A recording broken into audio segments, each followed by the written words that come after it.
Hey guys, how's it going? It's Al, week 1 on DraftKings. This is going to be my first look, and we're going to do things a little bit differently than we've done them in years past. So for DFS NFL cash games is what we've used for building our first look lineup. Now I'm going to focus more on tournaments and tournament strategy, specifically the things that we talked about in the how to build better lineups video that I believe you should have already watched on this channel. If not, go click on the little info thing up there. There'll be a card for it for you to go check out. Everything that we have to do to try and put ourselves in a better position to win tournaments, we're going to work on every single week on these first look lineups. That is basically what we've got. We also have a brand new listener league. We've never had one before, so we're going to be building a lineup in that listener league. 4,000 entrants in week 1, $5 entry fee, 3 max. Absolutely no rake. DraftKings is not taking any money out of the prize pool for this tournament. So get in there and fill it. There will be a link right down below in the pinned comment for you to get in there. So compete against some of the best players that are out there in our community and prove that you're the big dog this week. So let's get to first look. He's a legend.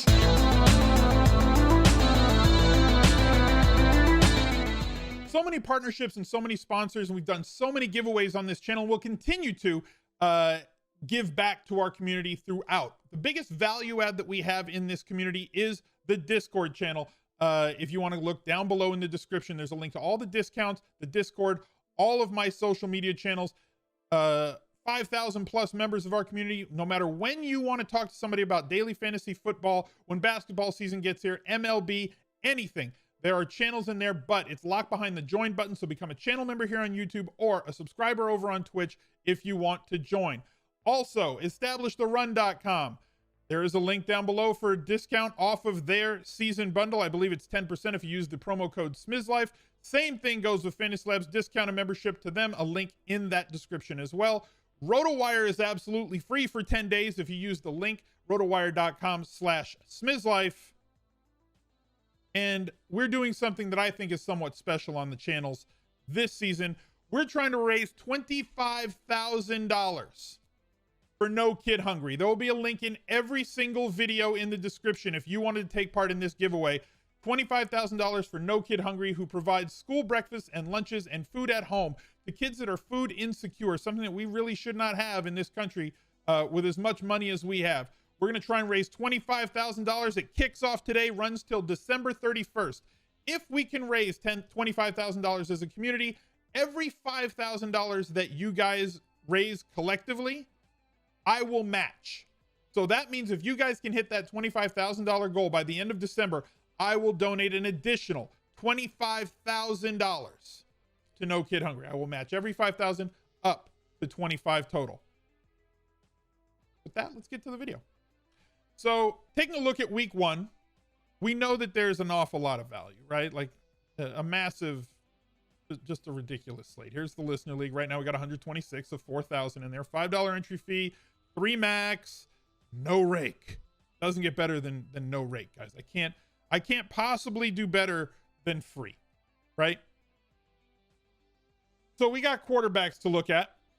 First, Patrick Mahomes is really, really expensive. We know what he can do. We know that he can win tournaments for you, but because of the fact that he is a mobile quarterback but not a running quarterback, the difference between his floor and his ceiling was expressed a little bit more massively last year than in years past, right? Like, we know that he can reach up to 35 to 40 fantasy points, but like, he also dips down here into like 12, 20, right? 22. He provides with his legs a little bit, which is something, and he's so dynamic through the air, but he's priced at 8,100. And I think that we can find guys that have a comparable ceiling to him, because we are building a tournament lineup here, and we're going to try and stack. So stacking through Mahomes, yeah, you can do it, but it gets pricey, especially if you're trying to double stack with him, Kelsey, and one of the receivers like Tyreek Hill. Now you're going to have to find value. I do think you could find it in week 1. So Mahomes double stacks with a bringback are not off the table, but it's not what I'm going to do for the purposes of this video today.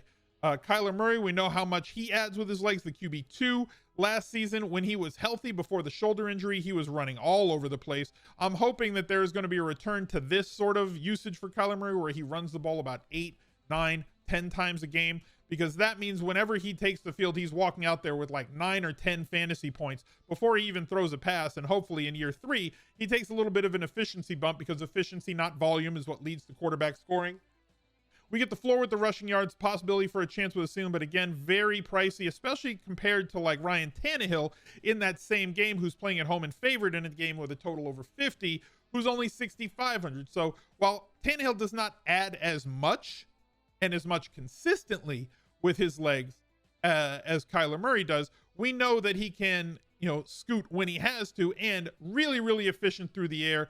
Added a big time pass catcher in Julio Jones, easy to double stack with Jones, Brown, Ferkser. Pick 2 of those 3 and then bring it back with somebody on Arizona. There's going to be very popular wide receivers on that team. So basically, you could go with either one of them. Josh Allen's going to be very popular in spite of the Pittsburgh defense, right? We know what he did last year, the QB1, but again, pricey. You could pair him with Diggs in your lineups. I think that we're going to look a little bit cheaper on the list here. And guys, if you like the video, if you like the content, like it, subscribe to the channel, ring the notifications bell. I told you all about the benefits of the join button, and leave me your reply down below with your favorite quarterback double stack for this week. Looking at the cheaper guys on the list, there's definitely guys that we could go with. Like at 4,400, Mac Jones is certainly going to show up in whatever projection system that you're using. Considering that he's 4,400, considering that he's playing at home, Miami's defense is going to be stout, but because he can get you that 3.5, 4x on that salary, he's going to show up in a lot of projection models. My question for him for tournaments is, yes, he's going to allow you to pay up elsewhere, but does he have the ceiling possibility to really get you 25 plus points? Now, if he gets 25 points, it's a win. Because if he gets you 25 points, you're going to have paired him with 1 or 2 of his pass catchers, because he's not just a standalone naked quarterback that you can play with, without pairing him. His wide receivers have to do well, and they're not expensive either. But the chance of him getting 25 plus points is going to be tough. I think a ceiling game for him would be like 250 yards and 2 touchdowns. I could totally be wrong there. And if I am, somebody's going to win a tournament with Mac Jones. Looking up a little bit, Jameis Winston stacks going up against Green Bay, a total of 50 there. High productivity and high predictability when games have a high total or teams have a high team total of projecting quarterback scoring. The more scoring there is, the better the quarterback is typically doing, unless there's some sort of crazy outlier. So like if they're projecting a high team total to me is like 25, 26 points or more, whenever the markets are projecting something like that. 5.2K is too cheap. They priced him and Taysom Hill at the same price because they did not know who the starter was going to be. We know what Jameis Winston did the last time he was a starter with the Bucs. He just throws the ball all over the place. He does have a limited receiver core, but there are some guys that can catch the ball between Juwan Johnson and Callaway, who I expect to be extremely popular here in week 1, and Alvin Kamara out of the backfield, who was our cover boy for this video as well. Without Michael Thomas, he does some things, and we'll get into that when we get to the running backs. Jameis Winston, solid for tournaments. Sam Darnold, another cheap option you can go with if you can stomach it in a revenge game against the New York Football Jets, with tons of weapons at his disposal. Easy to stack and or double stack, and you can include CMC in those if you want. Basically, anybody that you could tell the story. I expect Burrow to be very popular at 5,700, though the shine may be off of Jamar Chase a little bit based on his issues in the preseason with drops and maybe having the yips. Matt Ryan in a very high totaled game, but he's a bit of a statue. He's got to do it all with his arm. So yeah, he does have the possibility of throwing for 300 yards, which, DraftKings does give you a 3-point bonus if your quarterback throws for 300 yards. Not adding anything with his legs practically ever. So the difference between his floor and his ceiling are massive. Where if he does not have this 25 to 30 point day, which he does a couple of times every single year because he throws for 3 or 4 touchdowns, he's going to leave you hanging. He's going to be a pretty big matzo ball sitting there that is not going to allow you to cash a tournament. Baker Mayfield is another solid tournament shout this week because of the matchup on the road against KC if they're chasing. He does have a fully operational battle station around him to throw the football to, and could get 300 yards and 3 touchdowns in this game, allowing you using one of the KC guys as a bring back if you wanted to go with a cheaper Mayfield stack at 5,900 versus going with Patrick Mahomes at 8,100. Where we're going to start this lineup, though, is with Jalen Hurts. I talked about how much floor these guys bring to the table, these running quarterbacks in that running quarterbacks video. He did nothing different than that when he was given the starting job for 4 games last year. A ridiculous 18 carries against New Orleans. This is more reasonable, expecting 8 to 11 on a week in, week out basis. And he threw the ball a lot. Now, granted, if they're winning games, Washington is a very, very tough defense. So like I can kind of pick this out. I'm not trying to cherry pick. And also on the other side of it, Dallas is a really bad defense. And he posted a 24-point game against them. Arizona gives up stuff as well. Atlanta, not a defense that's known the last 5 years for stopping basically anybody. And it doesn't look like things have changed all that much. So Jalen Hurts brings us a really solid floor in this game, because I think he's going to add like 8-9 points on the ground in terms of expectancy, right? So like yardage, and then you factor in if he got like a 0.4 touchdown expectation. And then if he throws as much as I believe he has to throw in this game to try and keep the foot on the pedal, whether they're winning or whether they're behind, he's going to have to contribute, because Atlanta can score the football even though they can't stop it. Those are the carnival games that we look for. He may be a little bit popular, but quarterbacks are not something where roster percentage is something that I worry about all that much. The highest played quarterbacks are never all that popular. You can get different in your stack if you want to, but we'll allow like 125% of combined rostership when we get to the end of our tournament. It's not about what one player's percentage is. It's really about the entire lineup. Now, looking at running backs, McCaffrey's awesome. I want to do something kind of funky with this lineup. I want to go stars and scrubs because, we can. So why not shoot for the moon? So like we've said before jokingly that when Christian McCaffrey is on the slate, my lineups come preloaded with him, and kind of here's why. You're getting a wide receiver 1, maybe a high-end wide receiver 2, if you want to be red team about it. He's not really a wide receiver. Well, okay, just leave me alone. You're also getting like 18 plus carries and like all the inside the 5 work. So you're getting a top tier running back and a top tier receiver for 9,500. So why not just play him? We'll deal with stacking him later. I think that Dalvin Cook is going to be extremely popular. I think that his counterpart in that game for Cincinnati, because they're at home, because of the volume that he projects to get this season, is Joe Mixon. You look last year when they had Gio, and he was getting in multiple games 20 to 30 touches, sometimes more. Now Gio's gone, and the coaching staff is basically like, we're never taking him off the field. He's gonna contribute in the passing game. He's going to get the ball 20 times on the ground. He has not been bad. He's been injured in past years, but you don't have to worry about that in daily fantasy. Yeah, if he gets injured in the first quarter, it's going to suck. But like for season long is why people avoid him. I don't think there's any reason to avoid him in daily fantasy. But I want to do something kind of silly. I want to see if we can get Alvin Kamara in this lineup with CMC and kind of go team jam him in. Because I want those 2 running backs that can really add a lot of value in the passing game. And we see what Alvin Kamara can do. If we take a look over at rotoviz.com and look at the last 2 years, in games that Michael Thomas played, it'll be this left column in split versus the right column out of split, the 8 games that Michael Thomas did not play. In the games where he played, Alvin Kamara averaged 18.15 fantasy points per game in 21 games. In the 8 games that Michael Thomas sat, he averaged 30.89 PPR fantasy points per game. His targets go up from 6.5 to 8.5. His receptions go up from 5 to 7. His rush attempts actually go up in those games from 12 to 13.5. He's never going to be a guy who carries the ball 18 to 25 times. That's just not how they deploy Alvin Kamara. But he does get more on the ground in those games, and every target that he gets is worth 2.8 carries. So you want these heavily targeted running backs who are essentially wide receivers out of the backfield. He gets more rushing yards in those games, gets more touchdowns in those games. Touchdowns are highly variant. But without Michael Thomas there, and with Callaway as the number 1 pass catcher, Alvin Kamara is basically going to be the do-all back here. So give me these 2 dudes up front, and let's see if we can pair them. So, like I said, there's a lot of value at wide receiver this week. I've got it right now as like 9 or 10 guys in the sub 4K range. I don't know which ones are going to be higher played than the others yet.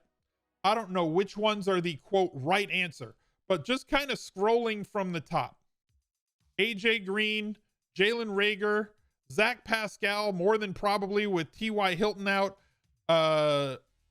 Marvin Jones Jr. at 3,600 against Houston. Jalen Waddle at 3,600 with Will Fuller out in week 1 because of suspension. He's going to play a ton. Gabriel Davis, if you wanted to go with somebody as a secondary stack or a bring back player aside from Diggs, if you're stacking with Allen and you wanted a double stack with him.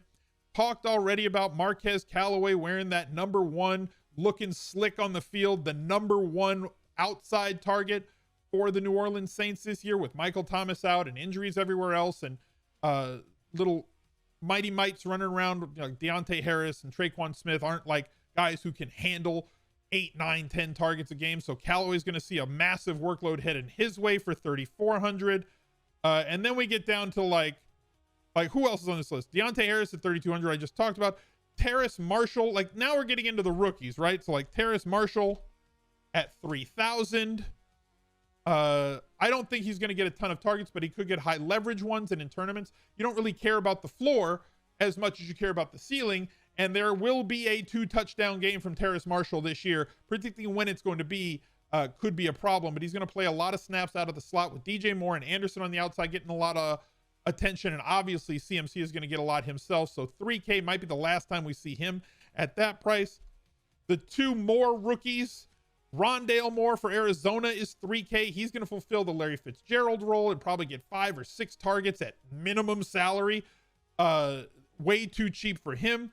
Elijah Moore at 3,000 with Jamison Crowder going to miss the first game more than likely. I don't know if that's official yet or not, but like if Crowder's out for this game, all of a sudden Elijah Moore has a massive roadblock out of his way when it comes to playing time. His playing time in the slot was blocked by Crowder. With Crowder out, Elijah Moore just basically becomes the slot guy who they've been trying to work getting outside, and he's been a monster at camp, for his size. He's not a big dude like Kyle Pitts is. Another rookie who's on the slate. We also have Devonta Smith, Heisman Trophy winner at 4,500. I'm going to pair him with Jalen Hurts. Let's go with a bunch of rookies and go with, kind of that stars and scrubs. Kyle Pitts is, in my opinion, the most underpriced tight end on the slate. I wasn't buying in the 3rd or 4th round in season-long drafts, but at 4,400, with his role, he really should be higher. Maybe it's just a week 1 price in this spot, right? Like TJ Hawkinson's only 4,900, probably priced down because of the matchup with San Francisco. I think he should be about 5,500. I think Pitt should be around 52, 53, and Logan Thomas should be in that range as well. One of the highest volume tight ends that there's going to be on the board this year. Led the league in terms of routes per dropback last season. Gave him a big contract this offseason or during camp. A lot of targets for him.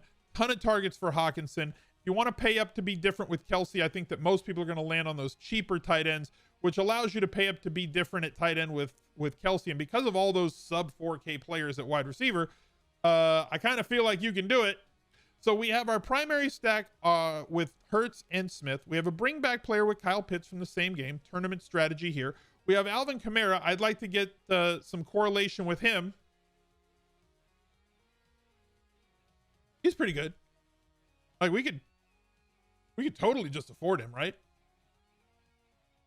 Like we could totally just afford Devontae Adams, right? And just go with Christian McCaffrey, Alvin Kamara, and Devontae Adams.